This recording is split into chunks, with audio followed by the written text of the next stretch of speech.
कहा है, बंदे सत नहीं छाड़िए, सत छाड़े पत जाय, सत की बांधी लक्ष्मी फिरी मिलेगी आय। अभी हम लोगों ने सत्य की चर्चा की। आते हैं मधुर वाणी में आदरणीय चमरू बाबा से हम लोग सत्य की बातों को सुने, गुरु की वाणी को सुने। आग्रह यह है कि थोड़ा कम समय लें, समय बहुत कम है, वक्ता अधिक है। श्री सद्गुरु महाराज की जय।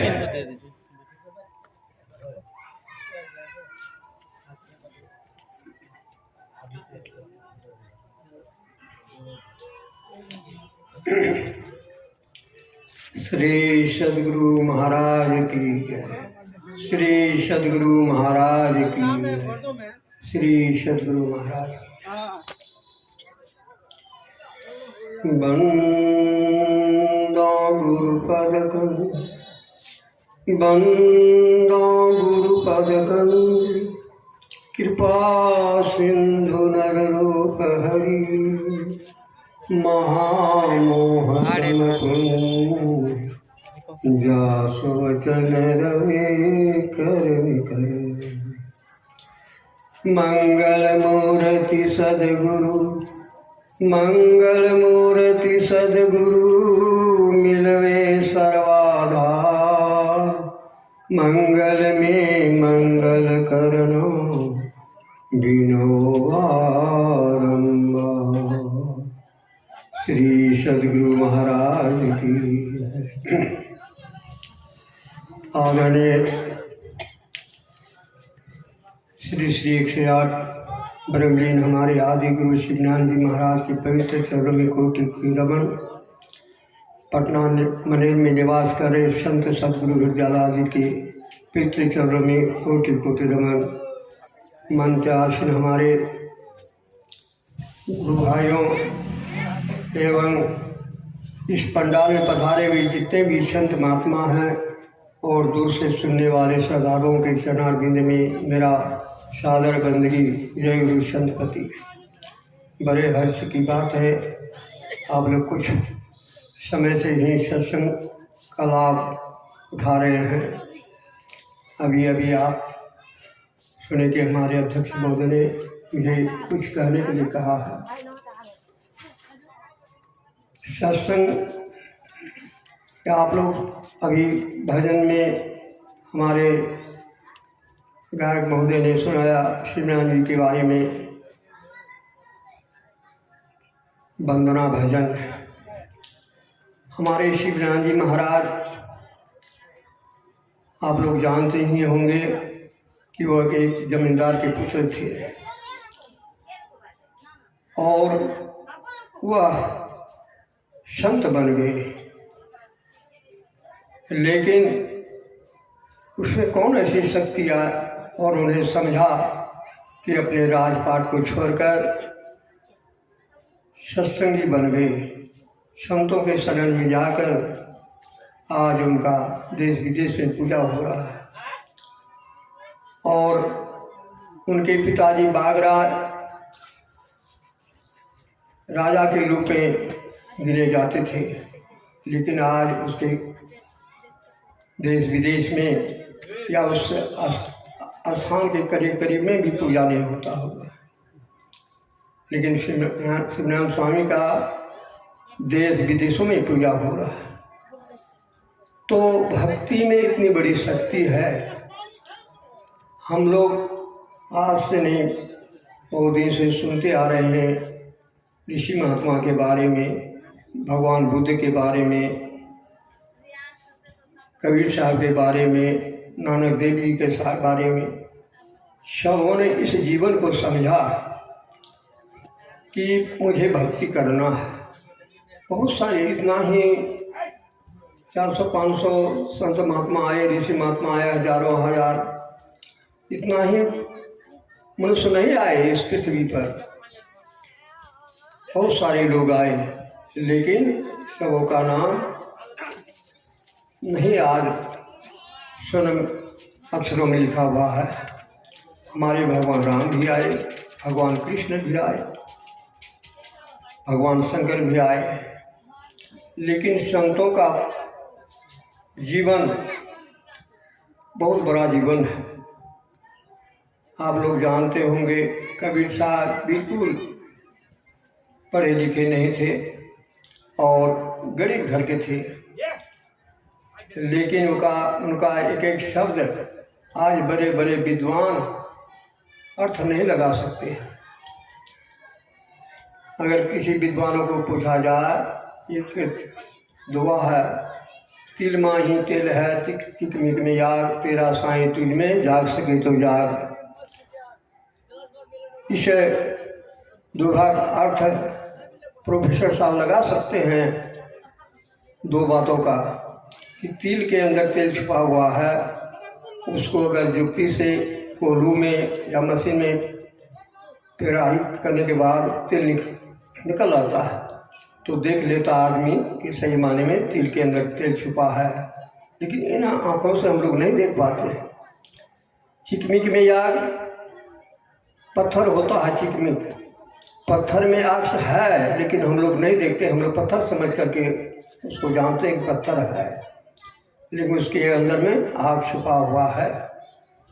अगर उसको जानकार व्यक्ति रहता है तो उसे पत्थर में पत्थर अगर टकराने के बाद चिनकारी निकले।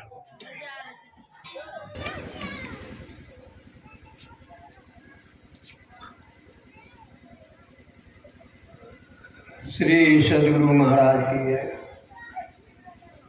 तब हम लोग जान लाते हैं कि सही माने में पत्थर में भी आग है छुपा हुआ। तेरा साईं तुझ में यह विद्वान इसका अर्थ नहीं लगा सकता।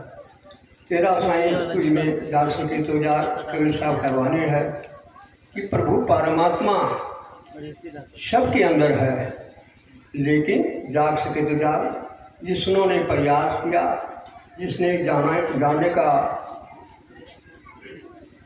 खोज किया, वही जान सका है। तो इसलिए महापुरुष जितने भी आए सबों ने प्रभु परमात्मा को सबके अंदर में, जीवों के अंदर में, सभी जीवों में समाहित हैं। ऐसे भी हमारे सनातन धर्म में कहा जाता, कण कण में भगवान है। इन्हीं बातों को इस्लाम धर्म में भी कहा, जर्रे जर्रे में खुदा है। तो हर वस्तु में खुदा ही खुदा है, लेकिन जानने वाला होना चाहिए ना कि खुदा सब में है। और संत महात्मा स्पष्ट रूप में कहते हैं कि प्रभु परमात्मा सबके अंदर है। इसको जानने के लिए गुरु के शरण में जाना पड़ता है। किसी ग्रंथ में, किसी किताब में, किसी विद्यालय में, किसी महाविद्यालय में नहीं मिलेगा। कहाँ मिलेगा? तो संतों के पास, संतालय में जाने के बाद उसको प्रेरणा होगा कि हाँ, संतों के पास जाने के लिए वही बता सकते हैं। तो इसका मतलब नहीं है कि सब कोई संत में सत्संग में आते हैं, सभी को नहीं, लेकिन सदगुरु होते हैं। सदगुरु के पास में उसकी भेद है, दृष्टि है, जना सकते हैं। जिसने देखा है, जिसने जाना है, वही जना सकता है। सत्संग में सिर्फ है उसको परिणाम मिलता है कि प्रभु परमात्मा हमारे अंदर हैं, तो इसको कैसे जाना जाए। तो इसलिए शराब संत कहते हैं कि सदगुरु के पास चले जाए। बिना सदगुरु से वो ज्ञान नहीं होता है, वो सदगुरु के पास जाना होगा। तो सदगुरु बहुत सारे हैं, लेकिन जिसने जाना है, जिसने परख किया है, उसी के पास में जाने के बाद जना सकते हैं। ऐसे तो गुरु बहुत सारे हैं, हर मत में बहुत सारे गुरु हैं, गुरुवाई करते हैं, लेकिन अब सही माने प्रभु परमात्मा से उसको भेंट है कि नहीं है, उसका रूप रेखा जाने हैं कि नहीं जाने हैं, ये कहना बड़ा मुश्किल है। इसलिए हम लोग जब जानकार सदगुरु के शरण में जाने के बाद ही इसको जान सकते हैं। तो इस भेद को जानने के लिए हमारे भगवान राम भी गुरु धारण किए, भगवान कृष्ण भी गुरु धारण किए, आज वो पूजने बन गए, भगवान बन गए, लेकिन गुरु का शरण में वो भी गया है। तो इससे हम लोग भी उससे प्रेरणा ले सकते हैं। हम लोग डायरेक्ट भगवान राम का नाम लेते हैं, भगवान कृष्ण का नाम लेते हैं। अगर भगवान राम ही थे तो गुरु धारण क्यों किए? एक गुरु ने 3 गुरु धारण किए, भगवान कृष्ण 3 गुरु धारण किए, शंकर भगवान आज पूरे हिंदुस्तान में हम सब जानते हैं, जो कि शिक्षा का काफ़ी चल रहा है। लेकिन उस पर ऐसा भी कहा गया, योगी राज भी कहा गया, योगेश्वर भी कहा गया है कि योग का वो राजा है, योगेश्वर खुद है, वो योग का वो बहुत बड़ा ज्ञानी थे, इसलिए उसका नाम योगेश्वर पड़ा। योग करके, और उसको हम लोग ऐसे भजन गा करके अगर चाहे योग की प्रक्रिया जानना मुश्किल है। तो इसलिए हम सबको चाहिए कि सच्चे गुरु के शरण में जाएं, तभी हम लोगों का कल्याण हो सकता है। जैसे अगर जिसने दिल्ली देखा है तो दिल्ली का सारा हिस्ट्री उसका बता सकता है, पटना देखा तो पटना का हिस्ट्री बता सकता है। उसी प्रकार आत्मा का क्या रूप है, क्या रंग है, क्या उसका है, तो इसलिए गुरु ने देखा है, गुरु ने वही बता सकते हैं। जिसने देखा है वही बता सकता है, अन्य दूसरा आदमी नहीं बता सकता है। किताब ग्रंथ पढ़ने से सिर्फ नहीं होगा। आध्यात्मिक ज्ञान का अर्थ होता है आत्मा का बोध करना। आध्यात्मिक ज्ञान वही है, आत्मा को जानने का रास्ता है। कैसे जाना जा सकता है, इसी को आध्यात्मिक ज्ञान कहते हैं।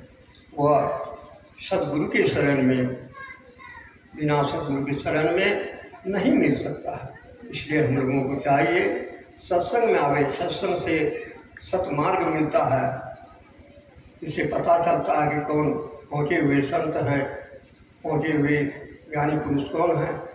तब उसके हम शरण में जाएंगे तो उससे पूर्ण ज्ञान को भेद मिल सकता है, और उनके बताए हुए रास्ते पर दिन प्रतिदिन उस पर अमल करना होगा, अनुभव करना होगा। तभी आध्यात्मिक ज्ञान बोलने के लिए तो बोल सकता है, लेकिन बहुत तेरा मेरा है। लेकिन उसको जानने के लिए फिर भी मनुष्य ही करता है, कोई दूसरा पशु पंक्षी नहीं कर सकता, मनुष्य ही करता है। इसलिए हम लोग वैसे दिव्य गुरु के सानिध्य में जाएं, उसके शरण में जाएं, तभी आध्यात्मिक ज्ञान का हम लोग सही पता कर सकते हैं और ले सकते हैं। तो अब आगे मैं अधिक नहीं बोलूँगा, हमारे बीच बहुत सारे वक्ता उपस्थित हैं, उनके मुखारबिंद से अच्छी वाणी से हम लोग लाभ उठाएंगे। इन्हीं शब्दों के साथ मैं अपनी वाणी में विराम देता हूँ। श्री सद्गुरु महाराज की